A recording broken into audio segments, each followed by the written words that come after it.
পুরান ঢাকার national medical কলেজে ভাঙচুর চালিয়েছে 14 কলেজের শিক্ষার্থীরা। অভিজিৎ হাওলাদার নামে এক শিক্ষার্থীর ভুল চিকিৎসায় মৃত্যুর জেরে এ তাণ্ডব।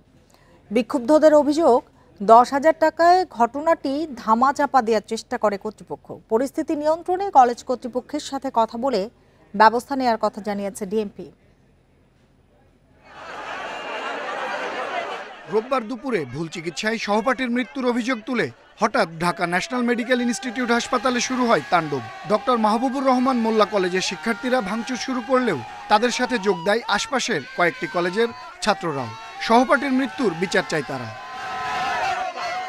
প্রত্যক্ষদর্শীরা জানান, রোববার দুপুরে লাঠিসোঁটা নিয়ে হাসপাতালের সামনে যান শিক্ষার্থীরা।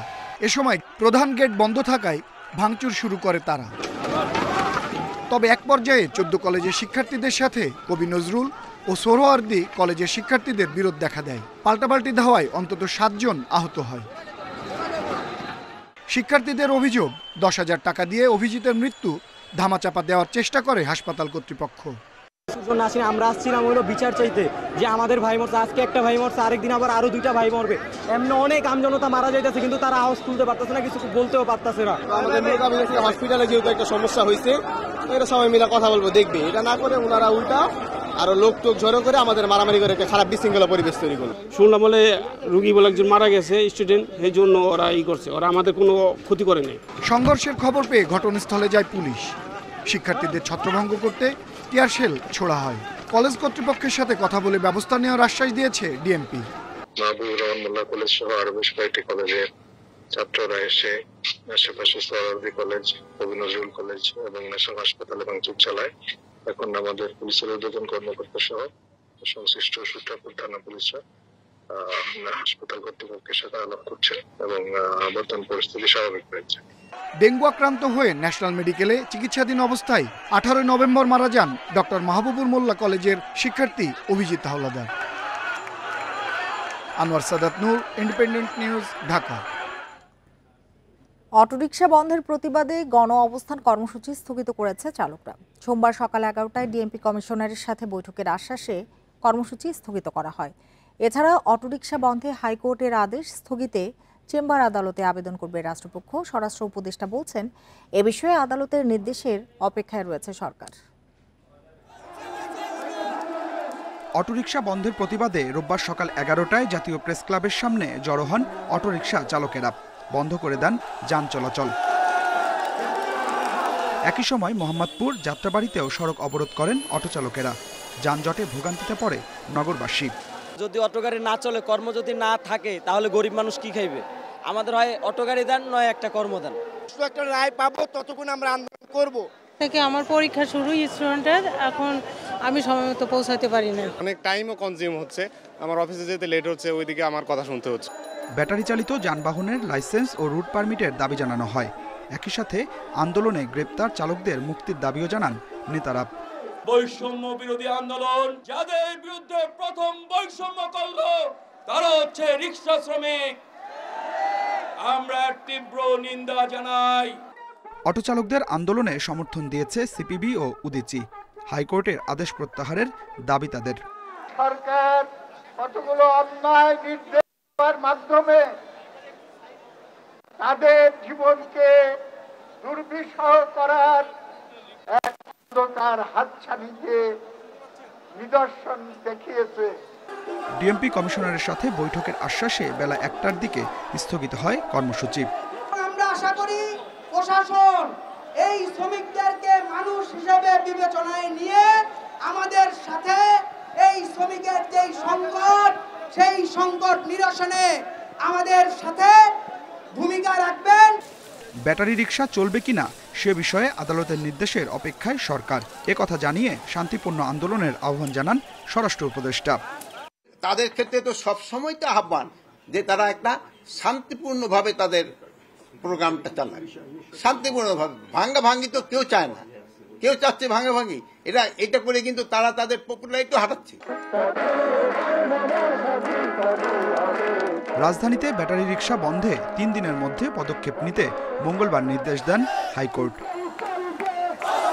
Adilur Rahman, independent news, Dhaka.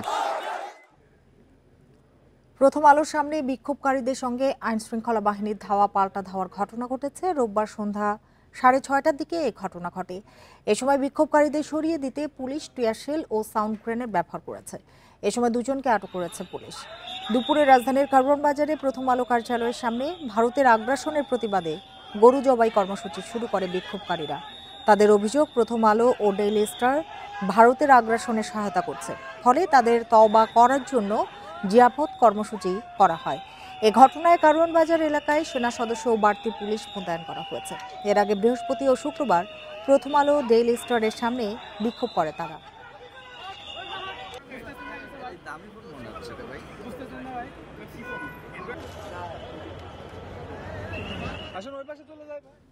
এগারো বছর পর ছেলে হত্যার বিচার চাইলেন বুয়েট ছাত্র রেহান আহসানের মা। রোববার আন্তর্জাতিক অপরাধ ট্রাইব্যুনালে অভিযোগ দায়ের করেছেন তিনি। রাজধানীর শাপলা চত্বরে হেফাজতে ইসলামের সমাবেশে পুলিশের গুলিতে নিহত হয়েছিলেন রেহান। এদিকে গেল 5ই আগস্ট পুলিশের গুলিতে নিহত মাদ্রাসা ছাত্র সিফাত হোসেনের মাও অভিযোগ দিয়েছেন ট্রাইব্যুনালে। ছেলে হারানোর বেদনা বুকে চেপে রেখেছিলেন 11 বছর। বিচার চাইতে পারেননি কোথাও। পুলিশের গুলিতে বুয়েট ছাত্র রেহানের মৃত্যু নিয়ে উল্টো মিথ্যা কথা বলতে হতো পরিবারকে। নওগাঁ শহরের মধ্যপাড়ার বাসিন্দা মামুন আহসান ও ইফফাতারার ছেলে রেহান আহসান ছিলেন বুয়েটের কম্পিউটার বিজ্ঞান বিভাগের 3য় বর্ষের ছাত্র। স্বজনেরা জানান, 2013 সালের 5 মে রাজধানীর শাপলা চত্বরে হেফাজতে ইসলামের সমাবেশে যোগ দিয়েছিলেন রেহান। সেখানে রাতের আধারে পুলিশ ও র্যাবের যৌথ অভিযানে নিহত হন। অঝরে রক্ত ঝরছিল মাথা দিয়ে, টপ টপ করে রক্ত ঝরছিল, নিঃশ্বাস। সেই দেহটা পড়েছিল একটা খুব সংকীর্ণ একটা স্ট্রেচার। এরপর পুলিশ ও আওয়ামী লীগ নেতাদের চাপে মামলাও করতে পারেননি ছেলের পোস্টমর্টেম রিপোর্টও। আমার ছেলের লাশটা কোনো রকমে নওগাঁ পর্যন্ত পৌঁছে আমাকে চাপ দেওয়া হয়েছিল তাড়াতাড়ি দাফন করে ফেলেন। কারা চাপ দিয়েছে? এর প্রশাসন থেকে। হ্যাঁ, পুলিশের গুলি। আমার ছেলে যে হেফাজতের আন্দোলনে মারা গেছে, এই হেফাজতের আন্দোলনের কথাটা আমি বলতে পারি নাই। একটা অ্যাক্সিডেন্টে মারা গেছে। কি অ্যাক্সিডেন্ট? প্রশ্নবোধক চিহ্ন, বলতে পারি নাই। রোববার আন্তর্জাতিক অপরাধ ট্রাইব্যুনালে রেহানের মায়ের দেয়া অভিযোগে শেখ হাসিনা ও সাবেক পুলিশ প্রধান বেনজির আহমেদ সহ 44 জনকে আসামি করা হয়েছে। তো রোম ইনস্টিটিউট এবং যে বিদ্যমান 1973 যে অ্যাক্ট আছে সেই অনুযায়ী যে একটি ধর্মীয় গ্রুপকে ধ্বংস করে দেওয়ার জন্য বা যে পুরোপুরি নির্মূল করে দেওয়ার জন্য যে অভিযান চালানো হয়েছে তার মধ্যে রেহান একজন। একই দিন ট্রাইব্যুনালে আরও একটি অভিযোগ দায়ের করেছেন 5 আগস্ট বৈষম্য বিরোধী আন্দোলনে রাজধানীর বংশালে পুলিশের গুলিতে নিহত মাদ্রাসা ছাত্র সিফাত হোসেনের মা। আসামি শেখ হাসিনা সহ 11 জন। এদিকে মিরপুর থানায় সিফাত হত্যা নিয়ে এক ব্যক্তি মামলা দায়ের করে বিভিন্ন জনকে হয়রানি করছে বলে অভিযোগ পরিবারটির। যে মামলা করছে বাদী সে লোকমান, তাকে আমরা চিনি না, তার বাড়ি ভোলা। প্রায় 80 জনের নাম দেওয়া পরে 500 থেকে 600 জনের নাম অজ্ঞাত দিছে, যাদের সাথে আমাদের কোনো সম্পর্ক নাই। Zahidul Bashar, Independent news, Dhaka. মাদারীপুরে ছাত্র আন্দোলনে কলেজ ছাত্র দীপ্ত দে ও রাজমিস্ত্রি তাওহিদ সন্নামাত হত্যা মামলায় আওয়ামী লীগের সাবেক 2 সংসদ সদস্য শাহজাহান খান ও আব্দুস সোবহান গোলাপকে সকালে প্রথমবারের মতো জেলার আদালতে হাজির করা হয়। এই সময় আদালত চত্বরে আওয়ামী লীগের কয়েকশো নেতাকর্মী তাদের মুক্তির দাবিতে স্লোগান দেন। বেলা 11টার দিকে শাহজাহান খান ও আব্দুস সোবহানকে সিনিয়র জুডিশিয়াল ম্যাজিস্ট্রেটের আদালতে হাজির করা হলে বিচারক সাজিদুল হাসান চৌধুরী আসামিদের জামিন নামঞ্জুর করে কারাগারে পাঠান।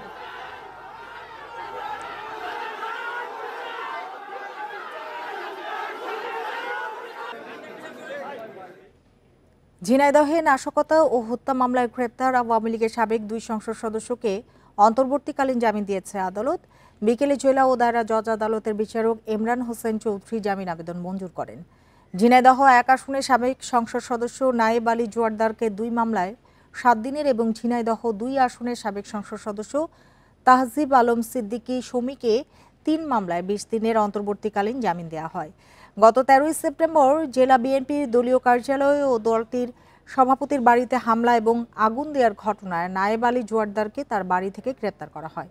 এদিকে নাশকতা সহ হত্যা মামলায় 8ই নভেম্বর ঢাকা থেকে গ্রেপ্তার করা হয় তাহজিব আলম সিদ্দিকী শমীকে।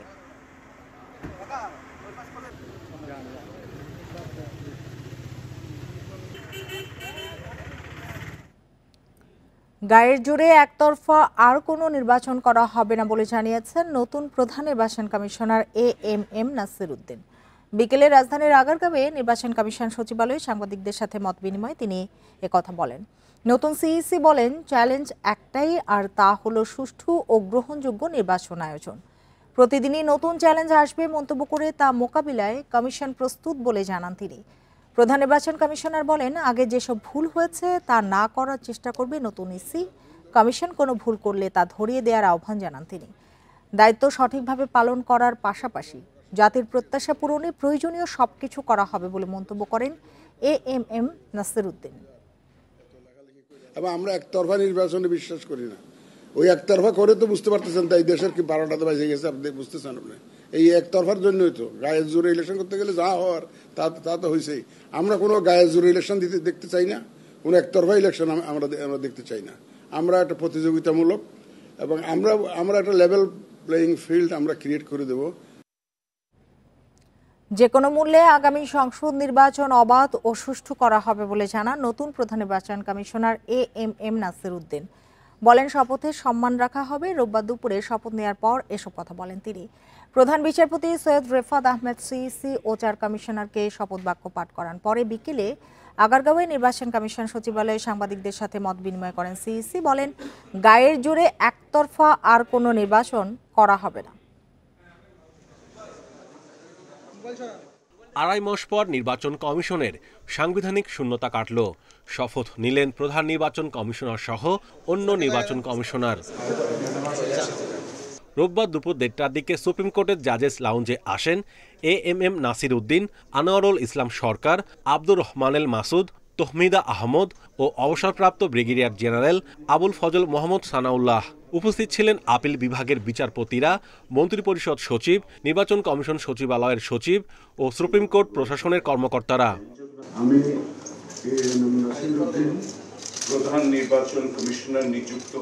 প্রথমে প্রধান নির্বাচন কমিশনার এএমএম নাসির উদ্দিনকে শপথ পড়ান প্রধান বিচারপতি সৈয়দ রেফাত আহমেদ। এরপর অন্য 4 কমিশনার একসঙ্গে শপথ নেন। পরে তাৎক্ষণিক প্রতিক্রিয়ায় সিইসি বলেন, সবার সহযোগিতায় অবাধ সুষ্ঠু নির্বাচন করবে কমিশন। শপথ যেটা নিয়েছি, এই শপথের সম্মানটা আমি রাখতে চাই। দেশের মানুষ একটা ইলেকশনের জন্য অনেক সংগ্রাম করেছে, অনেক আন্দোলন করেছে বিগত বছরগুলোতে, এবং অনেকে রক্ত দিয়েছে। আমি তাদেরকে একটা free, fair and credible election দেওয়ার জন্য প্রতিশ্রুতিবদ্ধ, and I will do my best for that. তবে ভোট কখন হবে তা নিয়ে মন্তব্য করেননি সিইসি। সবার মতামতের ভিত্তিতে আওয়ামী লীগের নির্বাচনে অংশ নেওয়া নিয়ে সিদ্ধান্ত হবে বলেও জানান তিনি। দিনক্ষণ দিয়ে এটা এখন কিছু বলা যাবে না। আওয়ামী লীগ কি নির্বাচনে আনবেন এরকম কোনো ইচ্ছা আছে? এটা it is premature for me two comment on this. অনেক বিতর্ক চলছে, বিতর্কের একটা ফয়সালা হোক, কিন্তু তাহলে আপনারাও দেখতে পাবেন যখন ফয়সালা হবে।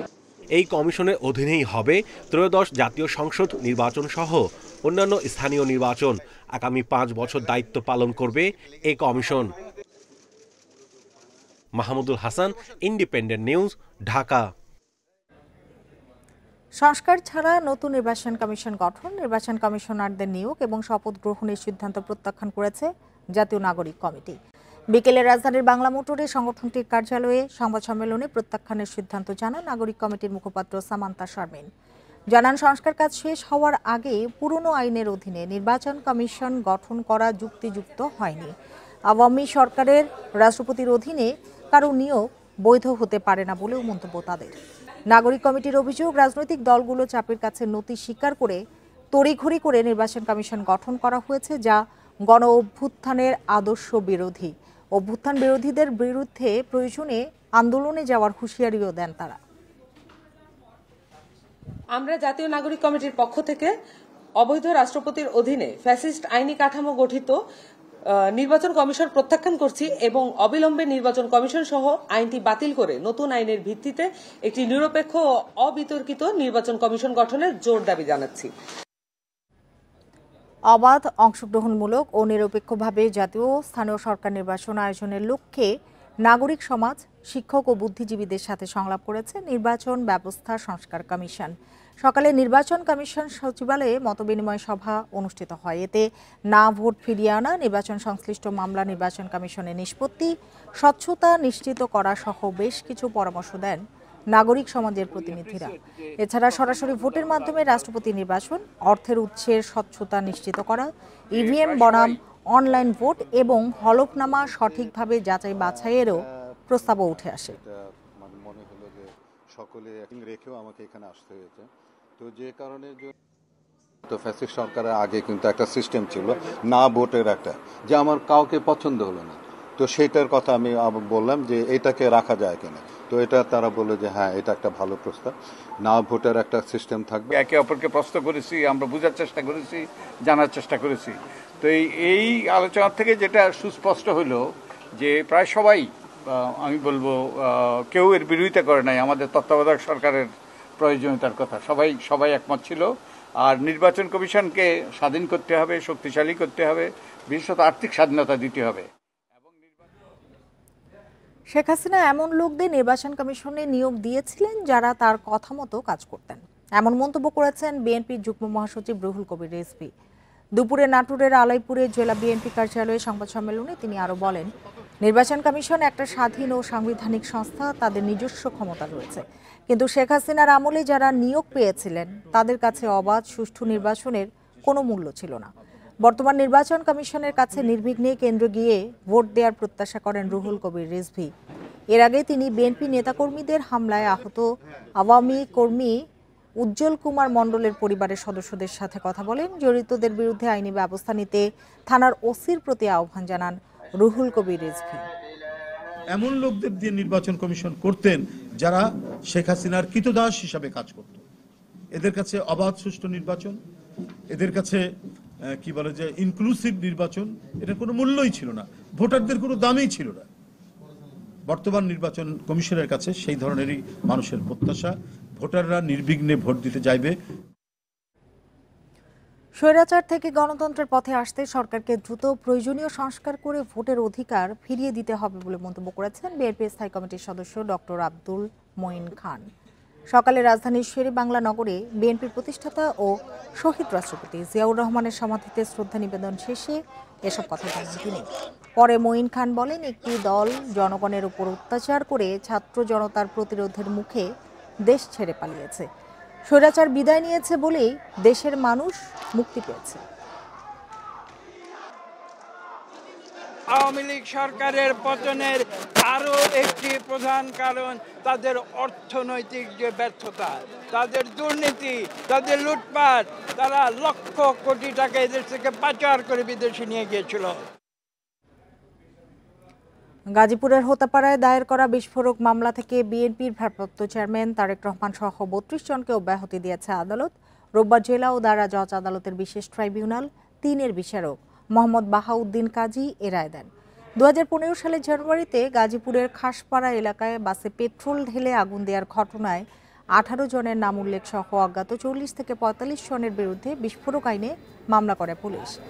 একই বছরের আগস্টে তদন্ত করে বিএনপির ভারপ্রাপ্ত চেয়ারম্যান তারেক রহমান এবং সাবেক মেয়র ও প্রতিমন্ত্রী এম এ মান্নানের ছেলে মঞ্জুরুল করিম রনির নাম যুক্ত করে 32 জনের নামে আদালতে চার্জশিট দাখিল করা হয়। দীর্ঘ শুনানি শেষে আসামিদের মামলা থেকে অব্যাহতি দিল আদালত। 32 জনের বিরুদ্ধে মামলা করেছে এই গত ফ্যাসিস্ট আওয়ামী লীগ সরকার, এবং সেই মামলায় অনেক বিএনপি নেতাকর্মীদেরকে আসামি দিয়েছিল। ইনশাল্লাহ আমরা আইনি যুদ্ধ করে এবং আইনি লড়াই করে আমরা আজকে সেই মামলা থেকে আমরা খালাসপ্রাপ্ত হই। সারা দেশে ডেঙ্গু আক্রান্ত হয়ে 24 ঘন্টায় মারা গেছেন 11 জন। এ নিয়ে চলতি মাসে 23 দিনেই ডেঙ্গুতে 144 জনের মৃত্যু হলো। আর একদিনে হাসপাতালে ভর্তি হয়েছেন 1079 জন ডেঙ্গু রোগী। রোববার স্বাস্থ্য অধিদপ্তরের বিজ্ঞপ্তিতে তথ্য জানানো হয়েছে। তা বলা হয়েছে, এবছর ডেঙ্গুতে প্রাণহানি বেড়ে দাঁড়িয়েছে 459 জনে। হাসপাতালে ভর্তি হয়েছেন মোট 86,791 জন। এর মধ্যে 63.2% পুরুষ এবং 36.8% নারী। এদিকে 24 ঘন্টায় সারা দেশে 1230 জন রোগী হাসপাতাল থেকে ছাড়া পেয়েছেন। আর চলতি বছরে মোট ছাড়পত্র পেয়েছেন 82,612 জন ডেঙ্গু রোগী।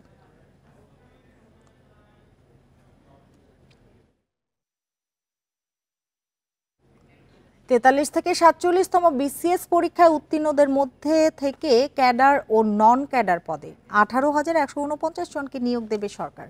দুপুরে সচিবালয়ের সংবাদ সম্মেলনে এই কথা জানিয়েছেন জনপ্রশাসন মন্ত্রণালয়ের সচিব মোখলেসুর রহমান। বলেন, হাইকোর্টের রায় অনুযায়ী কোটা সংস্কার করে বাস্তবায়নের যে সিদ্ধান্ত হয়েছিল তা নতুন চাকরির ক্ষেত্রে কার্যকর হবে। দ্রুত 47তম বিসিএস এর নিয়োগের সার্কুলার দেয়া হবে বলে আশা প্রকাশ করেন তিনি। এছাড়া জেলা প্রশাসন নিয়োগের জন্য আবারও বাছাই তালিকা করা হবে। প্রশাসন আগের চেয়ে গতিশীল উল্লেখ করে সচিব বলেন, বঞ্চিত ১,৫০০ কর্মকর্তাকে আর্থিক সুবিধা দেওয়ার প্রক্রিয়া চলছে। এছাড়া অতিরিক্ত সচিবদের গ্রেড 1 দেওয়ার কথাও জানান তিনি। সরকারি কর্মচারীদের সম্পদ বিবরণী জমা দেওয়ার সময় 31শে ডিসেম্বর পর্যন্ত বাড়ানো হবে। আমরা ইমিডিয়েট বিসিএস এ 18,154 জনকে নিয়োগ দিতে পারবো। 1 জানুয়ারিতে আমাদের এই 43তম ব্যাচের কর্মকর্তারা সরাসরি বিসিএস এ জয়েন করতে পারবেন বিভিন্ন ক্যাডারে। বকেয়া বেতন ও শ্রমিকদের নামে করা মামলা প্রত্যাহারের দাবিতে রাজধানীর পল্টনে শ্রম ভবন ঘেরাও করে রেখেছেন গাজীপুরের প্রিন্স জ্যাকার্স ও নায়াগ্রা গার্মেন্টসের কর্মীরা। সকাল থেকে তারা এই কর্মসূচি পালন করছেন। শ্রমিকরা জানান, প্রিন্স জ্যাকার্স সোয়েটার্সের মালিক তাদের 5 মাসের বেতন না দিয়ে বিনা নোটিসে কারখানা বন্ধ করে দেন। এছাড়া বহিরাগতদের দিয়ে কারখানা ভাঙচুর চালিয়ে উল্টো শ্রমিকদের নামে মামলা করা হয়েছে বলে অভিযোগ তাদের। ওই মামলায় কারাগারে থাকা 2 শ্রমিকের মুক্তি দাবি করেন তারা। এদিকে দুপুর থেকে বেতনের দাবিতে নায়াগ্রা গার্মেন্টসের শ্রমিকরা অবস্থান কর্মসূচি পালন করছেন। 2 প্রতিষ্ঠানের কর্মীদের অবস্থান কর্মসূচির কারণে শ্রম ভবনে আটকে আছেন কর্মকর্তা কর্মচারীরা।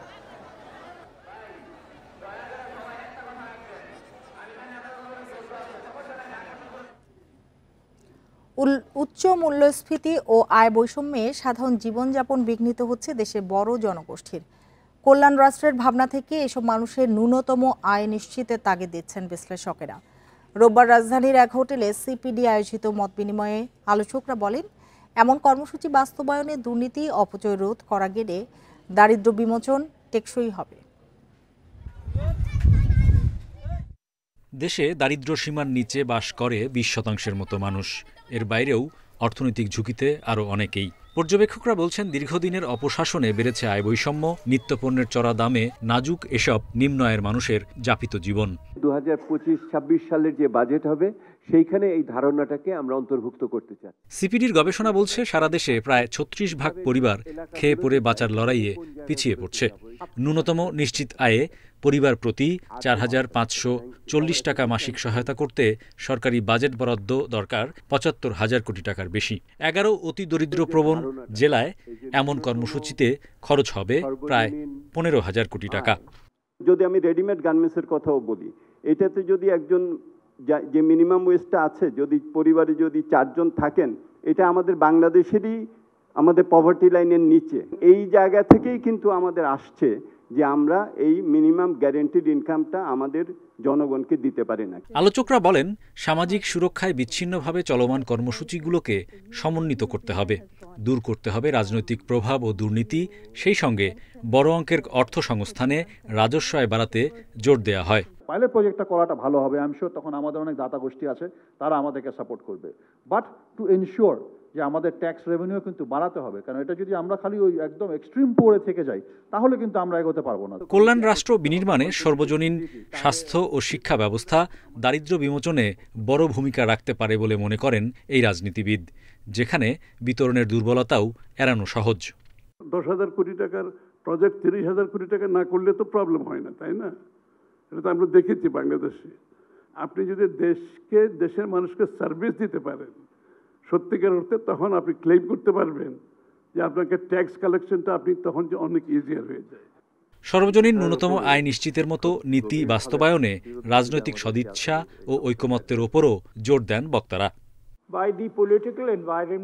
Hari Saha, Independent news, Dhaka. আদানি সহ 7 বিদ্যুৎ কেন্দ্রের চুক্তি যাচাইয়ে আন্তর্জাতিক আইনি পরামর্শক নিয়োগ দিচ্ছে সরকার। রোববার প্রধান উপদেষ্টার প্রেস উইং থেকে পাঠানো এক বার্তায় এ তথ্য জানানো হয়েছে। এর আগে এ সংক্রান্ত জাতীয় কমিটি 2009 থেকে 2024 সাল পর্যন্ত সাবেক সরকারের স্বাক্ষরিত আদানি, পায়রা, আশুগঞ্জ, বাঁশখালী সহ 7টি বিদ্যুৎ কেন্দ্রের চুক্তি পর্যালোচনায় অন্তর্বর্তী সরকারকে আন্তর্জাতিক আইনি পরামর্শক ও তদন্তকারী নিয়োগের পরামর্শ দেয়। কমিটির মতে চুক্তিগুলো পূর্ণাঙ্গ বিশ্লেষণ করতে আরও সময় প্রয়োজন। পরামর্শক নিয়োগ দিলে আন্তর্জাতিক সালিসি আইনের সাথে সামঞ্জস্য রেখে পুনঃ আলোচনা বা চুক্তি বাতিল করতে পারবে তারা। এর আগে গত 19শে নভেম্বর বিদ্যুৎ সরবরাহ নিয়ে আদানি গ্রুপের সঙ্গে করা সব চুক্তি পুনর্মূল্যায়ন করতে উচ্চ পর্যায়ের অনুসন্ধান কমিটি গঠনের নির্দেশ দেন হাইকোর্ট।